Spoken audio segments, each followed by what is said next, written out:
जादुई face powder का जादू। एक गांव में एक लड़की रहती थी। उसका नाम पूनम था। पूनम अपने चाचा चाची के साथ रहती थी क्योंकि उसके माता पिता का देहांत बचपन में ही हो गया था। उसके चाची का नाम कमला था। उसके चाचा चाची की एक और बेटी थी जिसका नाम सोनल था। उसकी चाची पूनम को बिल्कुल पसंद नहीं करती थी, बल्कि उसके चाचा पूनम को बहुत प्यार करते थे और बहुत प्रेम से रखते थे। और उसकी बहन सोनम भी उसे बहुत प्यार करती थी। वो सब एक साथ एक घर में ही रहते थे।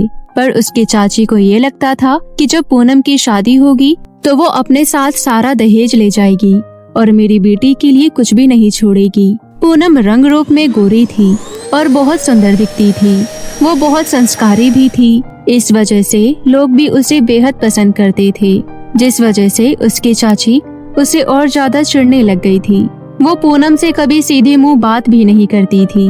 वहीं दूसरी ओर उसके चाचा अपनी बीवी को समझाते थे कि वो पूनम के साथ ऐसा व्यवहार ना करे। एक दिन उसके चाचा बोलते हैं, सब लोग फटाफट तैयार हो जाओ, हम सब लोग मेला देखने जाएंगे। ये सुनकर कमला बोली, सुनिए जी, हम पूनम को अपने साथ लेकर नहीं जाएंगे। हमारे साथ हमारी बेटी सोनल ही चलेगी। उसको ले जाने की कोई जरूरत नहीं है, वो घर पर रहकर काम करेगी। अरे भाग्यवान, तुम कैसी बात कर रही हो? वो भी तो हमारी पुत्री है, वो भी हमारे साथ चलेगी। कह दिया मैंने, बस अब मुझे कोई सवाल नहीं सुनना। अब तुम लोग फटाफट जाओ और तैयार होकर आओ। सब लोग मिलकर तैयार हो जाते हैं और मेले में घूमने के लिए निकल जाते हैं। अब सोनल और पूनम झूला झूल रहे होते हैं। वहाँ पर उन्होंने बहुत सारे झूले झूले और गेम्स भी खेले। वहाँ पर एक बुक स्टोर था जहाँ पर परियों की किताबें थी। सोनल वहाँ जाकर एक किताब पढ़ने लगी। वो उसके कुछ पन्ने ही पढ़ पाई, तभी उसके माता पिता उसे घर जाने के लिए आवाज देते हैं। घर आकर सोनल अपनी बहन पूनम से बोलती है, दीदी, क्या परियों जैसी जादुई शक्ति अभी भी होती है? नहीं सोनल, अब ऐसा नहीं होता। ये तो बस किताब और कहानियों की बातें हैं। परियों जैसी अब कोई चीज नहीं होती। इतना सुनकर दोनों बहनें सो जाती है और सुबह होते ही उसकी चाची कमला वहाँ आ जाती है और पूनम से बोलती है, ये ले कपड़े, और आज सोनल को देखने लड़के वाले आ रहे हैं, तो सोनल को अच्छे से तैयार करके नीचे ले आना और कृपया करके आज लड़के वालों के सामने मत आना। तेरी वजह से मेरी सोनल का रिश्ता कई बार टूट चुका है और मैं नहीं चाहती कि आज भी ऐसा हो। चुपचाप अपना चेहरा छुपाकर रसोई घर में काम करती रहना और बाहर आने की बिल्कुल भी जरूरत नहीं है। समझ में आ गई मेरी बात? अब पूनम सोनल को तैयार करके नीचे ले आती है और रसोई घर में जाकर छुप जाती है। कुछ समय बाद ही रिश्तेदार आ जाते हैं। अब पूनम उनके सामने जा नहीं सकती थी, इसलिए वो चोरी चोरी ही रसोई घर की खिड़की से देख रही थी। तभी लड़के वालों को सोनल बिल्कुल पसंद नहीं आती है क्योंकि वो काली थी और उसका कद भी छोटा था। उसके कद और रंग रूप की वजह से उसे रिश्ते वाले शादी के लिए मना कर देते हैं। तभी लड़के वालों की नजर पूनम पर चली जाती है और वो लोग पूछते हैं कि ये लड़की कौन है। लड़के वाले को पूनम एक ही नजर में पसंद आ जाती है। अरे वो तो हमारे घर की एक नौकरानी है, आप उसे क्यों देख रही हैं? आप मेरी बेटी को देखिए। सुनिए बहन जी, हमें आपकी लड़की पसंद नहीं आई। हमें तो वो लड़की पसंद आई है जो गोरी है और वहाँ पर काम कर रही है। जरा उस लड़की को बुला दीजिए। फिर कमला पूनम को बुलाती है। लड़के वाले पूनम से पूछते हैं, तुम कौन हो बेटा, और क्या तुम हमारे लड़के से शादी करने के लिए तैयार हो? हमारे लड़के को तुम पहली ही नजर में पसंद आ गई, इसलिए हम चाहते हैं कि तुम्हें अपने घर की बहू बनाएं। नहीं, मैं आपके लड़के से शादी नहीं कर सकती और न ही मुझे आपके लड़के से शादी करनी है। जब वो मेरी बहन सोनल को नहीं पसंद कर सका तो वो मुझे क्या पसंद करेगा? कृपया करके आप लोग यहाँ से चले जाइए। पूनम की ये बात सुनकर रिश्तेदार वहाँ से अपना सिर झुकाकर चले जाते हैं। अब सोनल को इतना बुरा लगता है कि वो रोने लगती है और रोते रोते अपने कमरे में चली जाती है। अपनी बेटी सोनल की ये हालत देखकर सोनल की माँ पूनम को बहुत खरी खोटी सुनाती है और उसे बहुत भला बुरा बोलती है, जिसकी वजह से पूनम बहुत परेशान हो जाती है और रोने लग जाती है। घर के बाहर आकर वो पेड़ के नीचे बैठकर रोने लगती है और मन ही मन में सोचती है, आज जो हुआ उसमें मेरी क्या गलती है? मैं तो बल्कि छुपी ही हुई थी। लड़के वालों ने मुझे देख लिया, इसमें मेरा क्या दोष? मेरा रंग रूप गोरा है तो इसमें मेरी क्या गलती है? भला चाची हमेशा मुझे इतने ताने क्यों देती है? मैं तो अपनी बहन सोनल का बुरा कभी नहीं चाहूंगी। मैं तो चाहती हूँ कि वो भी गोरी हो जाए और उसकी परेशानियां खत्म हो जाए और उसका दुख भी मुझे ही मिल जाए। उसके ये सब बोलते ही उसके सामने एक जादुई परी आ जाती है जो उसे बोलती है, क्या हुआ पूनम, मुझे बताओ, मैं तुम्हारी मुसीबतों का हल निकाल लूंगी। मैं जादुई परी हूँ। तुम्हें इतनी परेशानी में देखकर और दुख में देखकर मुझसे रहा नहीं गया और मैं यहाँ चली आई। पूनम जादुई परी को देखकर हैरान हो जाती है और उन्हें अपनी सारी दुख बताती है। तभी जादुई परी उसे 3 फेस पाउडर किट देती है और बोलती है, देखो पूनम, ये जादुई किट है। जैसे ही तुम इस किट का इस्तेमाल करोगी वैसे ही तुम बहुत सुंदर हो जाओगी। पर याद रहे, जो इसका इस्तेमाल कर रहा है उसका मन और भावना अच्छी होनी चाहिए, वरना उसके साथ कुछ गलत भी हो सकता है। ये सुनकर पूनम इतनी ज्यादा खुश थी कि वो दौड़ी दौड़ी अपनी बहन सोनल के पास जाती है और उससे बोलती है, सोनल, तुम्हें पता है आज मैं जादुई परी से मिली, वो बहुत सुंदर लग रही थी। तुम भी यकीन नहीं करोगी, पर उन्होंने मुझे तुम्हारे लिए कुछ दिया है। ये लो, ये एक फेस पाउडर की किट है। जब तुम इसे लगाओगी तो तुम्हारा रंग निखर जाएगा।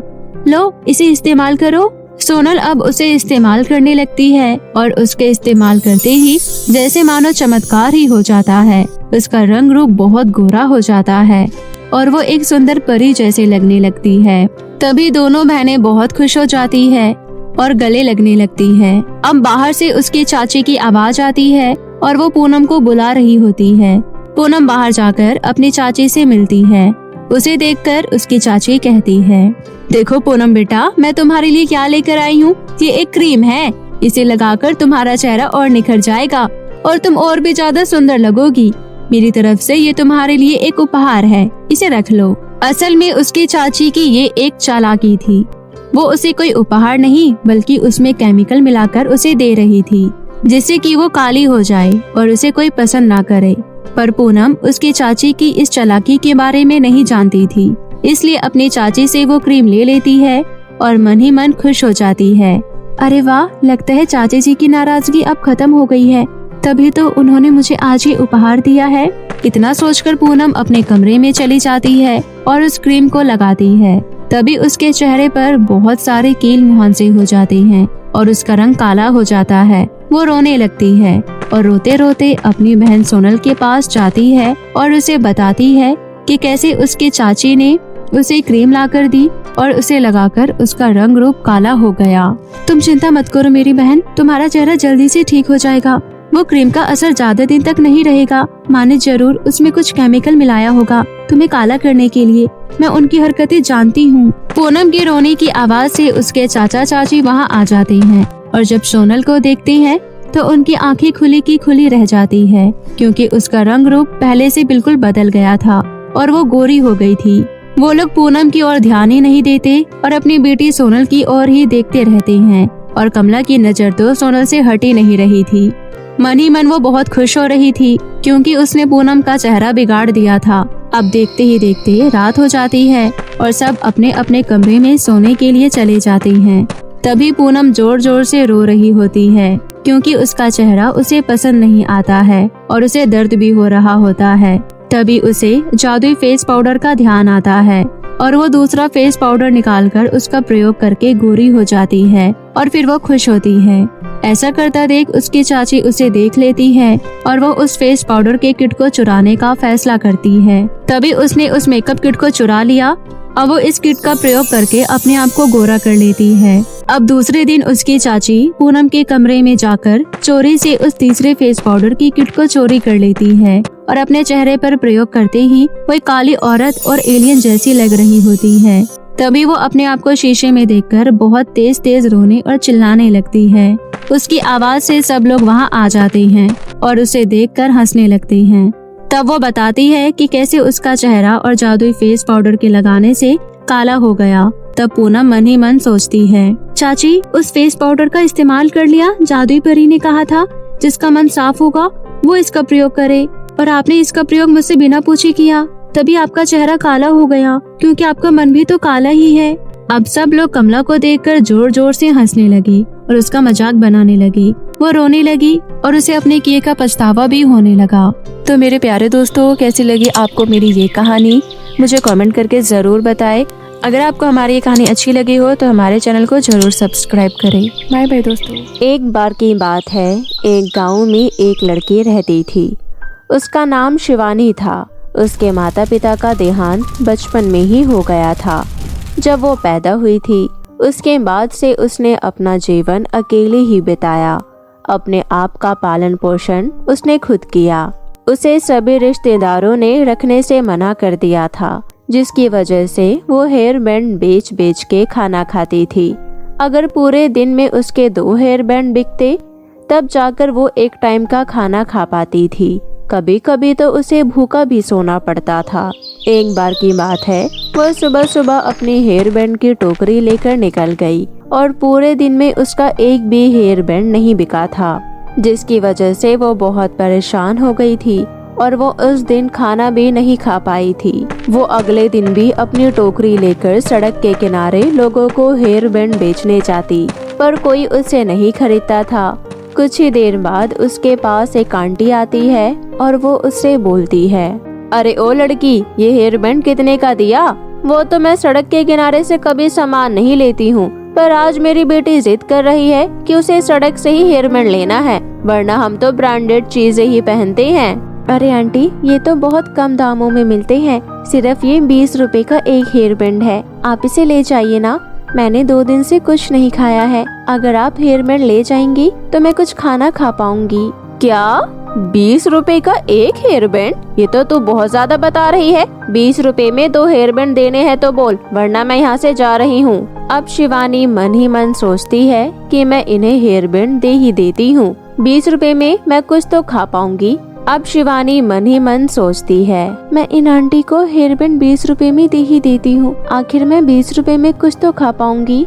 शिवानी उस आंटी को हेयर बैंड 20 रुपए में 2 दे देती है और उन पैसों से अपने लिए खाना खरीद कर खा लेती है। अगले दिन वो फिर से अपनी हेयर बैंड की टोकरी लेकर घर से निकलती है। तभी उसे रास्ते में एक बच्चा रोता हुआ दिखता है, जो उसे भीख मांगता है। दीदी दीदी, कुछ खाने को दे दो ना, मैंने 3-4 दिनों से कुछ नहीं खाया है। मेरे माता पिता का देहांत बचपन में ही हो गया था। मैं अपनी मौसी के घर रहता हूँ, वह मुझसे घर का सारा काम करवाती है और खाने को कुछ नहीं देती।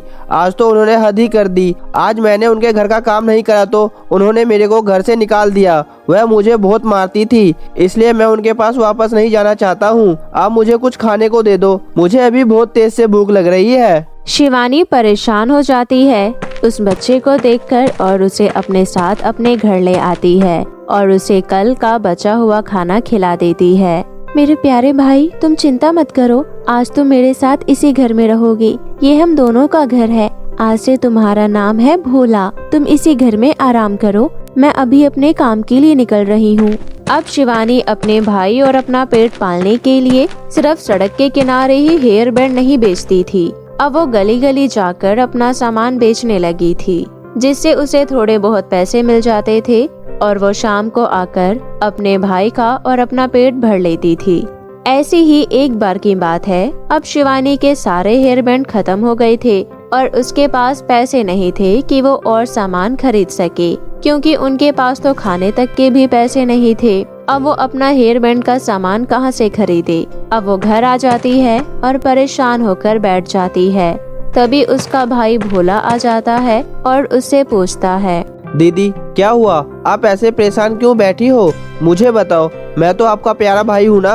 अब तुम्हें क्या बताऊँ मेरे प्यारे भाई, जो हेयर बैंड मैं बेचने जाती थी अब वो सब खत्म हो गए हैं और मेरे पास अब इतने पैसे नहीं रहे कि मैं अब दोबारा से हेयर बैंड खरीद सकूं। मुझे समझ नहीं आ रहा कि मैं अब क्या करूं। अब घर का राशन कैसे आएगा और हम दोनों खाना कैसे खाएंगे? दीदी मैं आपको एक बात बताना चाहता हूँ। जब आप अपना सामान बेचने जाती थी तब मैं अपने दोस्तों के साथ जंगल में खेलने जाता था और आप यकीन नहीं कर पाओगी मैंने उस जंगल में क्या देखा। मैंने उस जंगल में देखा कि एक विशाल नदी बह रही थी, जो कि कोई नॉर्मल नदी नहीं थी। वह एक जादुई हेयर बैंड की नदी थी। उस नदी में बहुत सारे हेयर बैंड थे। मैंने सोचा था कि मैं समय आने पर आपको यह बात बताऊंगा और मुझे लगता है कि वह सही समय आ गया है। दोनों बहन भाई मिलकर जंगल की ओर निकल पड़ते हैं और वहां जाकर देखते हैं कि उस नदी में तो वाकई में हेयर बैंड बह रहे थे और वो दिखने में बहुत अद्भुत लग रहे थे। तभी नदी में से एक आवाज आती है, और वो कहती है, तुम दोनों चाहते हो कि मैं तुम्हें ये हेयर बैंड दे दूं, इसलिए तुम दोनों यहाँ पर आए हो। पर मैं ये हेयर बैंड उन्हीं लोगों को देती हूँ जो ईमानदार और नेक होते हैं। मैं ऐसे ही किसी को अपने नदी से हेयर बैंड नहीं ले जाने देती। जादुई नदी, क्या आपको पता भी है कि मेरी दीदी कितनी ईमानदार और अच्छी लड़की है? मैं बेचारा गरीब, मेरे माता पिता भी नहीं है। मैं अपनी चाची के घर रहता था। वह मुझे मारती पीटती थी और खाना भी नहीं देती थी, पर दीदी ने मुझे अपने साथ अपने घर में रखा और भरपेट खाना खाने को दिया। और दीदी मेरी हर जरूरत को पूरा करने की कोशिश करती है। यह मुझे कोई तकलीफ में नहीं देख सकती। आज इतनी तकलीफ हो रही है, तो क्या आप हमारी मदद नहीं कर सकते हो? फिर जादुई नदी बहुत भावुक हो जाती है और उन्हें कह देती है, ठीक है, मैं तुम्हें अपनी नदी में से हेयर बैंड लेकर जाने दे सकती हूँ। तुम अपने मन अनुसार यहाँ से हेयर बैंड ले जाओ। जादुई नदी के इतना बोलते ही वो दोनों बहुत खुश हो जाते हैं और ढेर सारे हेयर बैंड निकाल कर अपने घर आ जाते हैं। अब शिवानी हेयर बैंड फिर से बेचने लगती है और अब हेयर बैंड और भी सुंदर और अद्भुत लगते हैं, जिसकी वजह से उसके सारे हेयर बैंड जल्दी से जल्दी बिक जाते थे और वो दिन में अच्छी खासी कमाई कर लेती थी।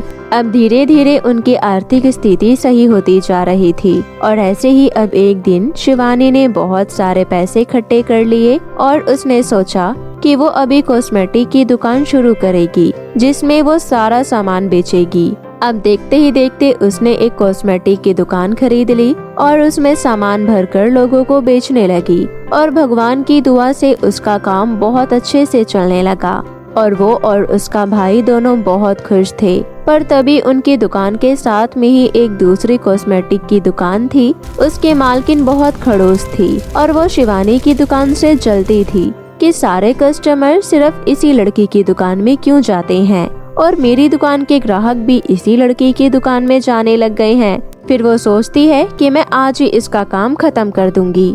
फिर रात होते ही दूसरी दुकान की औरत शिवानी की दुकान को जलाने आ जाती है। वो सोचती है कि अगर वो इस दुकान को जला देगी तो सारे कस्टमर उसी के पास आएंगे। तभी उसके सामने जादुई विशाल हेयर बैंड आ जाता है और उसे बोलता है, यहाँ से चली जा, वरना तेरे साथ अच्छा नहीं होगा। तू उस बेचारी शिवानी की दुकान को क्यों चलाना चाहती है? क्या उसने तेरा कुछ बिगाड़ा है? अभी के अभी यहाँ से चली जा, वरना तुझे बहुत महंगा पड़ेगा। वो औरत बहुत डर जाती है और वापस अपनी दुकान में चली जाती है और दूसरी तरफ देखते ही देखते शिवानी और भोला अच्छी जिंदगी जीने लगते हैं। उनके काम की वजह से उनकी कमाई बहुत अच्छी हो जाती है, जिसकी वजह से वो धीरे धीरे एक बड़ा सा घर खरीद लेते हैं और उस घर में खुशी खुशी से रहने लगते हैं। और अब शिवानी अपने भाई भोला की पढ़ाई भी अच्छे स्कूल में करवाती है और दोनों बहुत ही खुशी खुशी रहते हैं। तो मेरे प्यारे दोस्तों, कैसी लगी आपको मेरी ये कहानी? मुझे कमेंट करके जरूर बताएं और इसे अपने दोस्तों के साथ भी शेयर करें। और हाँ दोस्तों, अगर आपने अब तक मेरे चैनल को सब्सक्राइब नहीं किया है तो जल्दी से नीचे लाल बटन दबाकर अभी कर ले। तो मिलती हूँ आपसे फिर किसी नई कहानी के साथ। तब तक के लिए आप अपना ध्यान रखें। बाय बाय दोस्तों।